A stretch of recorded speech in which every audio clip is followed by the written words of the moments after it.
Vamos a ir ya con la guerra en Oriente Próximo, que parece que va a tardar mucho en llegar a su fin, fundamentalmente porque Estados Unidos exige imponer unas condiciones a un régimen que ya ha dejado claro que no piensa tragar, que no acepta las condiciones que le pide Donald Trump. Así que ahora el presidente de los Estados Unidos dice que no hay vuelta atrás, que su ultimátum a Irán, que recordemos expira esta madrugada, esta vez dice que va en serio, que no habrá prórrogas, que no habrá aplazamientos. Si Teherán no reabre Hormuz, dice, arrasará el país. Pablo Morán, buenos días. Hola de nuevo, Ángeles, ¿qué tal? Trump volvió a amenazar a Irán en su comparecencia de ayer, en la que de nuevo trató de justificar los ataques contra ese país, diciendo incluso que el propio pueblo iraní le está pidiendo que bombardee Irán para acabar con el régimen. Así que en otro de sus habituales shows, el presidente de los Estados Unidos dejó claro que ahora sí piensa lanzar una gran ofensiva si el régimen no levanta el bloqueo del estrecho de Hormuz antes de la próxima madrugada.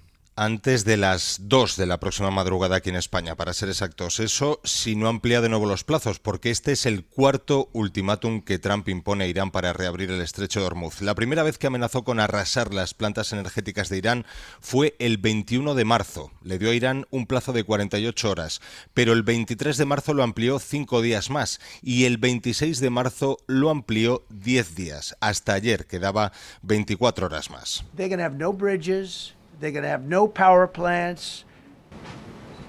Stone Ages, yeah. 24 horas para no arrasar Irán en una noche y devolverle la edad de piedra atacando esas infraestructuras civiles, algo que constituye un crimen de guerra. La prensa le preguntó ayer a Trump si eso le preocupa.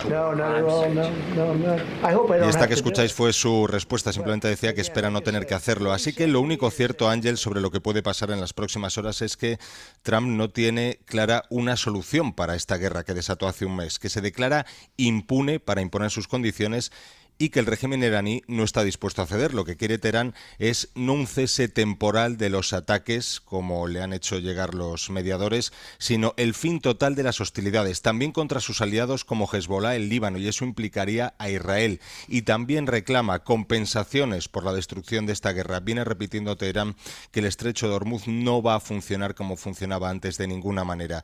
Y si no es así, está dispuesta a resistir y con capacidad de hacer daño, como seguimos viendo 39 días después. Pablo, gracias. A ti hasta ahora. Claro, aquí la clave, Ignacio, es saber qué tiene en la cabeza, en qué se traduce. Voy a destruir, en una sola noche, dijo, puedo destruir todo el país, y esta noche, si no acepta mis condiciones el régimen iraní, será esta noche, la que culmina a las 2 de la madrugada. Me gusta mucho que cada vez que en la serie mencionáis el tema decís las palabras crimen de guerra, porque es lo que es. Esto está bastante tipificado, bastante documentado.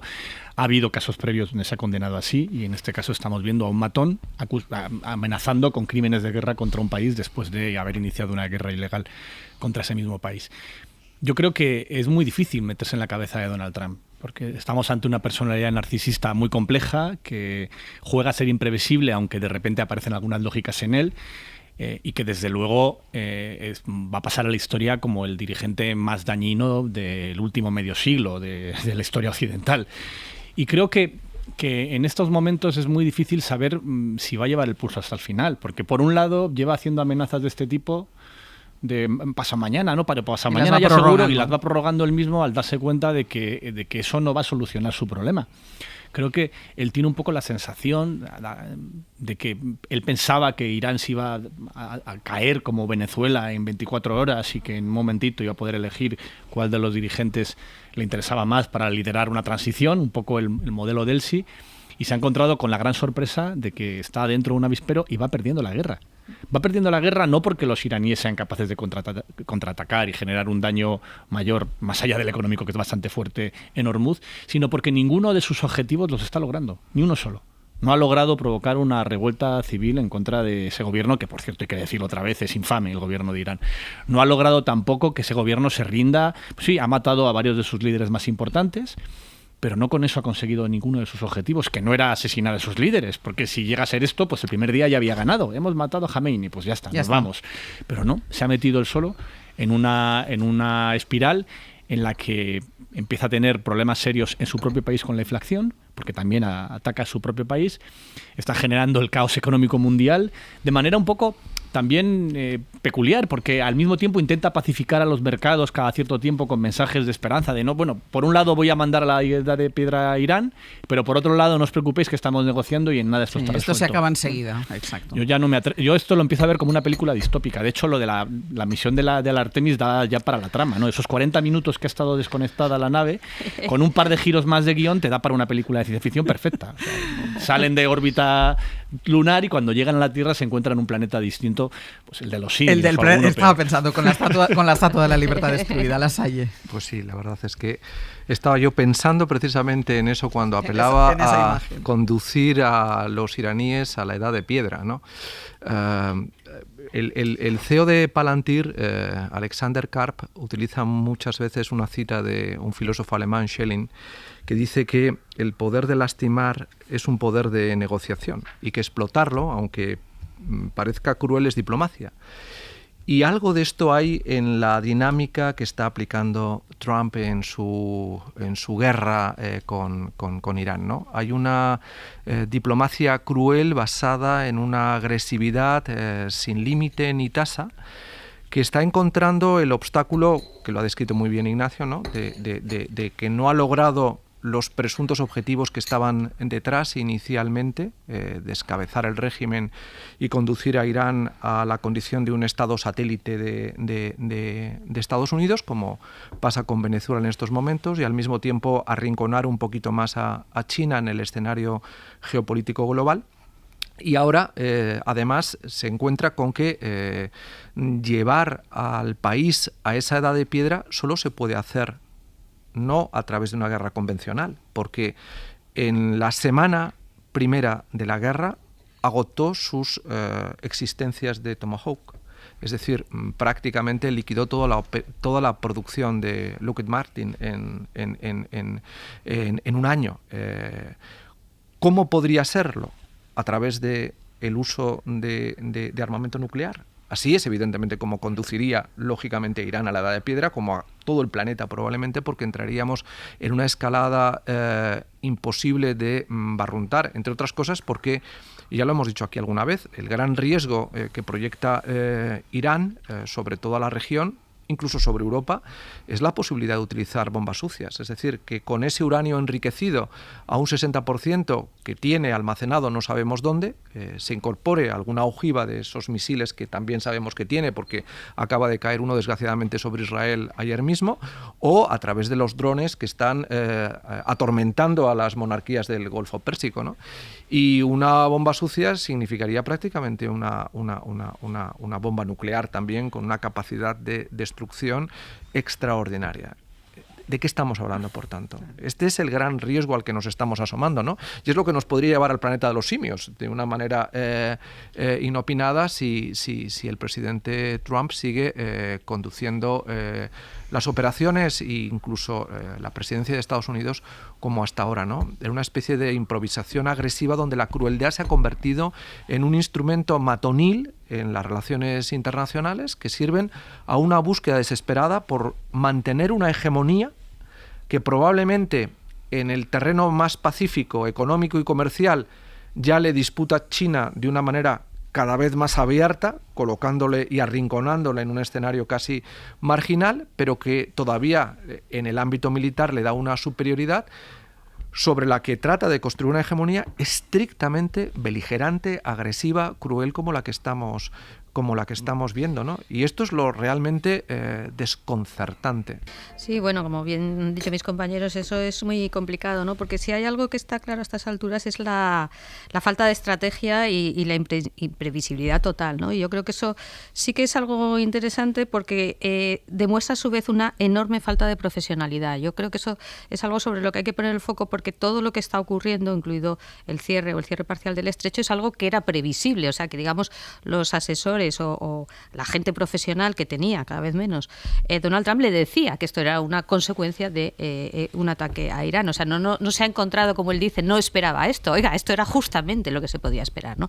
Y yo creo que eso es muy relevante porque, aparte de lo que decís sobre el Donald Trump y el personaje, es también el entorno, ¿no? Porque se va rodeando cada vez más de personas que son incapaces, primero, de decirle la verdad, porque claro, si le dice las cosas como son, estás fuera, y segundo, de decirle cosas muy básicas de más además en una guerra, de qué es, digamos, lo que puede hacer tu enemigo o es previsible que haga tu enemigo, ¿no? Entonces te faltan como las referencias, porque realmente dices, ¿y ahora qué va a pasar? Claro, no se sabe muy bien. Lo que sí que es interesante es ver si realmente el régimen de Irán, que estoy totalmente de acuerdo con Ignacio Escolar, ¿no? Que es evidentemente lo peor, pero que resulta que actúa con más coherencia. Es decir, que sí que, digamos, tiene por lo menos...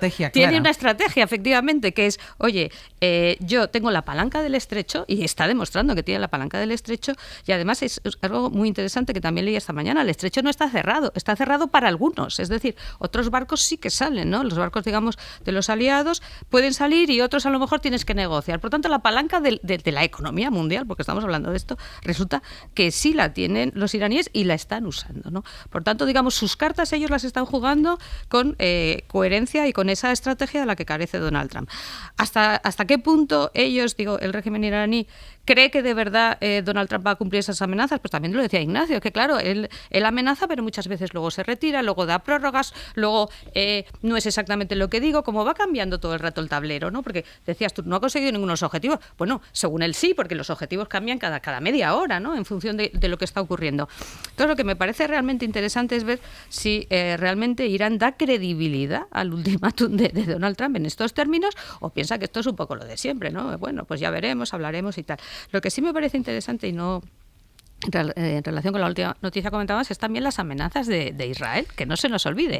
Déjame que vaya... ¿Ibas a añadir algo tú? No. Déjame que vaya esto precisamente porque es verdad que puede lanzar ultimátums, puede decir que la guerra durará mucho, durará poco, pero hay otro actor muy importante en este escenario, que es Israel, si tú decías antes que Irán tiene muy clara cuál es su estrategia, Israel también. Israel lo tiene más claro todavía. Israel Correcto. tiene muy clara cuál es su estrategia, y cualquier tipo de alto el fuego, de fin de la guerra, tiene que contar con un actor que es Israel, que no está dispuesto a eso, y lo acabamos de escuchar ahora, y ahora nos vamos a ir en directo a Jerusalén. Nuria Garrido, buenos días. Buenos días, Ángels. Porque lo que está claro es que la guerra sobre el terreno continúa. El ejército iraní ha seguido dirigiendo sus ataques esta madrugada contra sus vecinos del Golfo y contra Israel, donde se han escuchado nuevas explosiones hace una hora. Y esto mientras el ejército de Netanyahu anuncia una nueva oleada de ataques aéreos contra sus infraestructuras. Y nos contaban ahora, bueno, lo contabas tú antes a las 8 y lo recordaba ahora Sergio Soto en el boletín de las 9, que el ejército de Netanyahu está advirtiendo a los iraníes que va a ir contra las estructuras ferroviarias, es decir, no cojan ustedes los trenes, no se acerquen a estas infraestructuras ferroviarias.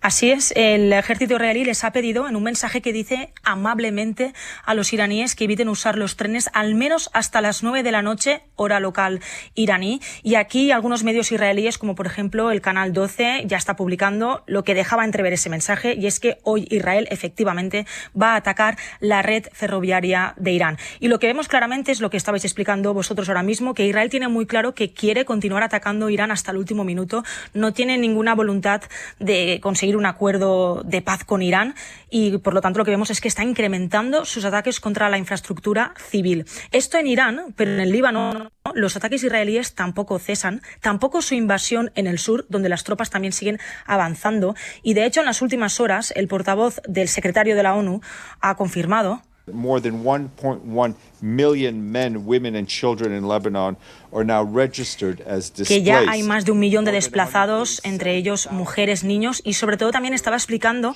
que muchos están viviendo en albergues o escuelas públicas que se han habilitado para estas familias, que de repente se han quedado sin casas, con acceso muy limitado a servicios básicos. Y también importante hoy no olvidarnos de Gaza, donde ayer Israel no solo mató a 10 gazatíes en un ataque cerca de una escuela en un campo de refugiados en el centro de Gaza, en el campo de refugiados de Maghazi, también un conductor de la OMS, mientras realizaba una misión de evacuación de pacientes, recibió disparos israelíes que acabaron con su vida. El vehículo formaba parte de un convoy que trasladaba enfermos de Gaza hasta Egipto a través del cruce de Rafah, que ya está otra vez cerrado. Y ahora, tras el incidente, lo que ha dicho la OMS es que ha anunciado la suspensión inmediata de estas evacuaciones, porque tiene miedo de que sus conductores y de que estos pacientes, muchos de ellos con enfermedades crónicas, como por ejemplo cáncer, pues bueno, que reciban un disparo por parte del ejército israelí. Con lo cual es importante no olvidarnos de Gaza y seguir poniendo allí el foco, mientras, bueno, siguen bombardeando Líbano e Irán, y muy pendientes de lo que pueda pasar hoy. Muchísimas gracias, Nuria.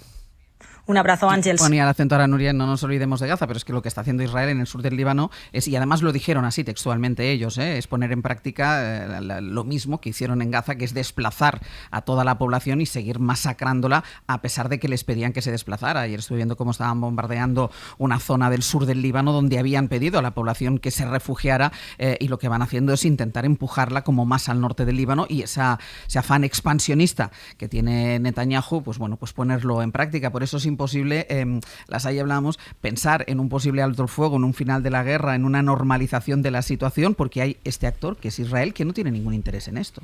No, y además está utilizando claramente la cobertura de Estados Unidos para seguir haciendo su particular guerra, no solo con Irán, que ha sido la potencia en el Oriente Próximo que más le ha complicado la gestión geopolítica del espacio que trata de controlar, sino también sobre las otras monarquías árabes e incluso aliados árabes que tiene en la región, ¿no? Y que está claramente reflejando que Israel tiene su propia agenda, y es una agenda expansionista donde no hay que descartar que quiera finalmente incorporar a Israel el territorio de Cisjordania, que quiera convertir, como ya hemos comentado alguna vez, Gaza en un resort global, y proyectar su control sobre el sur del Líbano, y por no hablar de los territorios que controla en Siria, en la zona del Golán, ¿no?